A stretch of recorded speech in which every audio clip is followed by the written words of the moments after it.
ये दोस्तों बिना देर के शुरू करते हैं। आज के एपिसोड का हमारा पहला पॉइंट है CAA, जिसका फुल फॉर्म होता है सिटीजनशिप अमेंडमेंट एक्ट।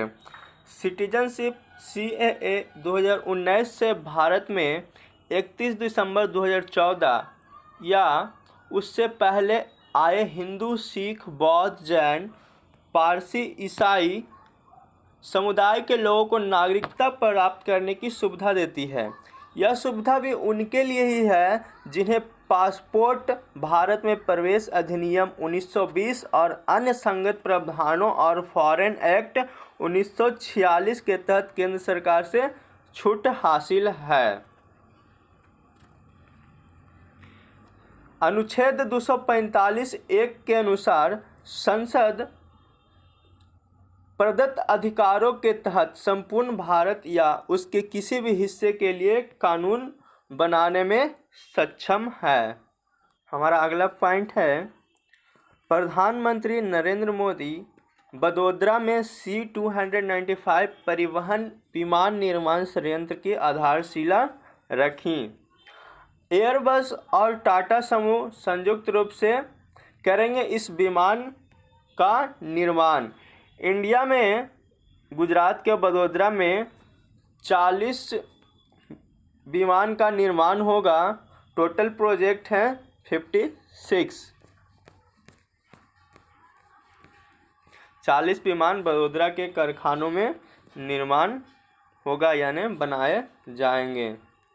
हम अगले पॉइंट की ओर चलते हैं। हमारा अगला पॉइंट है 28 न्यायाधीश काम कर रहे हैं सर्वोच्च न्यायालय में। जैसा कि हम जानते हैं सुप्रीम कोर्ट यानी सर्वोच्च न्यायालय में कुल न्यायाधीशों की संख्या 33 यानी 33+1 है।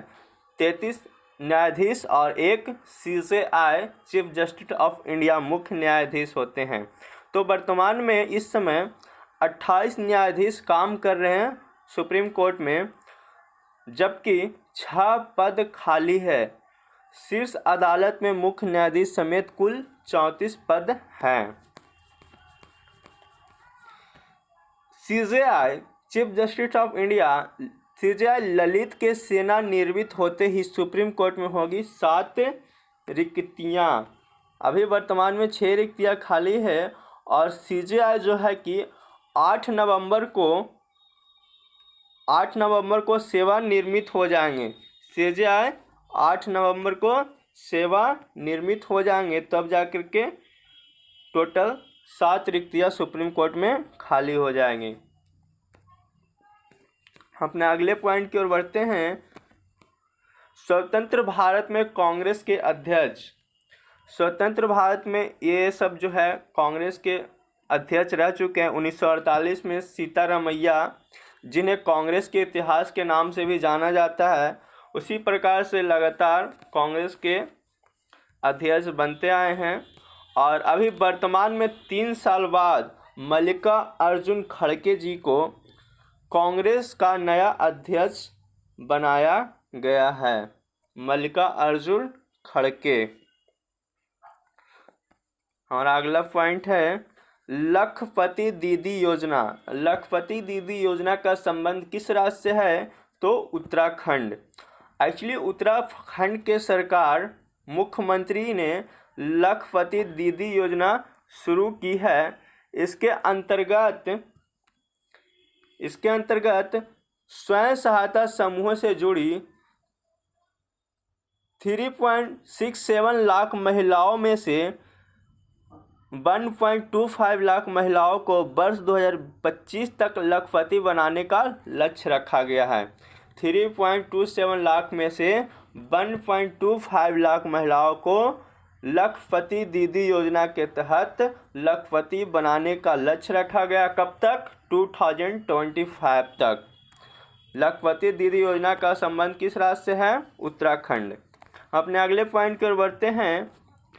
गुजरात के केवड़िया में सरदार पटेल की 182 मीटर ऊंची विश्व की सबसे ऊंची प्रतिमा कहाँ स्थित है? गुजरात के केवड़िया में, जो कि नर्मदा नदी के तट पे स्थित है। 31 अक्टूबर अर्थात सरदार वल्लभ भाई पटेल की जन्मदिन। सरदार पटेल को राष्ट्रीय एकता की प्रेरक कड़ी भी मानी जाती है। अगले पॉइंट की ओर बढ़ते हैं। सरदार पटेल आधुनिक भारत के शिल्पकार लौह पुरुष सरदार भाई पटेल का राष्ट्र सदैव ऋणी रहेगा। एक्चुअली सरदार पटेल को लौह पुरुष के नाम से जाना जाता है और इन्हें आधुनिक भारत के शिल्पकार के नाम से भी जाना जाता है। स्वतंत्र भारत के समय 565 रियासतें थी। भारत जो है टोटल 565 रियासतों में विभक्त था, समूचा देश स्वतंत्रता से पहले। सरदार वल्लभ भाई पटेल अपनी व्यापक सूझबूझ और राजनीतिक कौशल से इन सभी रियासतों को मिलाकर भारतीय संघ में विलय करवाया, इसलिए इन्हें आधुनिक भारत का शिल्पकार के नाम से जाना जाता है। राष्ट्रीय पटल पर पहली पहचान इनको खेरा तथा बारदौली सत्याग्रह से मिला। 1917 के खेरा सत्याग्रह में अंग्रेज सरकार द्वारा लगाए गए अनुसूचित कर का सरदार पटेल के नेतृत्व में व्यापक विरोध हुआ और अंग्रेजों द्वारा किसानों पर अत्यधिक लगान का बोझ डालने के विरोध में सरदार पटेल ने 1928 में बारदौली सत्याग्रह की बागडोर अपने हाथ में ले ली और बारदौली के महिलाओं ने ही सरदार वल्लभ भाई पटेल को सरदार की उपाधि दी थी। और इसी संदर्भ में महात्मा गांधी जी ने कहा था, इस तरह का हर संघर्ष, हर कोशिश हमें स्वराज के करीब पहुंचा रहा है एवं ऐसे संघर्ष सीधे स्वराज हेतु किए गए संघर्षों से कहीं ज़्यादा सहायक सिद्ध हो सकते हैं। अभी हाल ही में इस प्रकार का जो कथन है वह बीपीएससी सीडीपीओ के एग्ज़ाम में बहुत ज़्यादा पूछा गया, तो आप लोग ऐसे कथनों पे अच्छे से ध्यान दीजिएगा। और जूनागढ़ के नवाब और हैदराबाद के निज़ाम भारत के साथ फिर भी नहीं जुड़ना चाहते थे। ऐसे में सरदार ने कुशल रणनीति अपनाई और सूझबूझ एवं सैन्य बल का प्रयोग कर उन्हें भारत के अभिन्न अंग बनाया। सरदार पटेल को लौह पुरुष के नाम से जाना जाता है और सरदार पटेल को आधुनिक अखिल भारतीय सेवाओं की स्थापना हेतु भारतीय सिविल सेवकों के संरक्षक संत के रूप में भी जाना जाता है।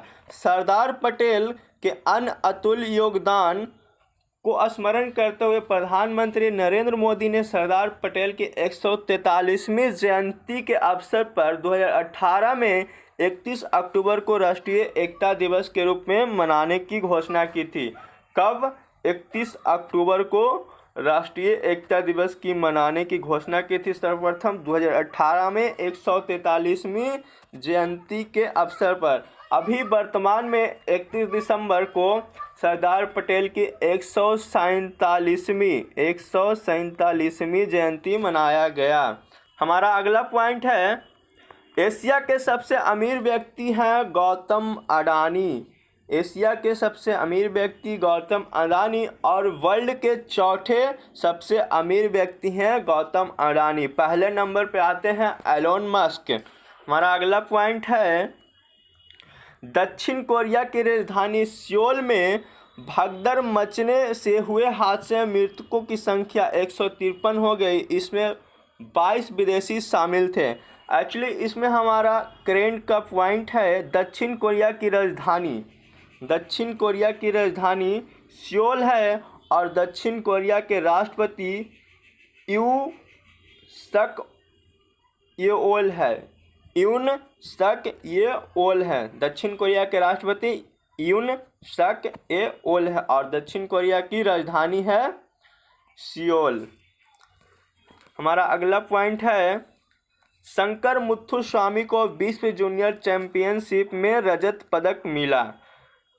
विश्व जूनियर चैंपियनशिप जो कि स्पेन में आयोजित हुआ था और इसमें शंकर मुथुस्वामी उप विजेता रहे और इन्हें रजत पदक मिला और विजेता थे चीन के कुओ कुआनलिन। इस विश्व जूनियर चैंपियनशिप का विजेता रहे। हमारा अगला पॉइंट है, दुर्घटनाओं को रोकने के लिए बना था जेब्रा क्रॉसिंग। जैसा कि हम जानते हैं, जेब्रा क्रॉसिंग सड़क पर चौड़ी सफ़ेद और काली धारियों वाला जेब्रा क्रॉसिंग है जो दूर से वाहन चालकों को दिख जाता है। ये देखिए जेब्रा क्रॉसिंग। और जेब्रा क्रॉसिंग 1951 में आज ही के दिन पहली बार इंग्लैंड के बर्कशायर में जेब्रा क्रॉसिंग बनाई गई थी ताकि पैदल सड़क पार करते समय होने वाले दुर्घटनाओं को कम किया जा सके। इसी के साथ आज का सेशन समाप्त होता है।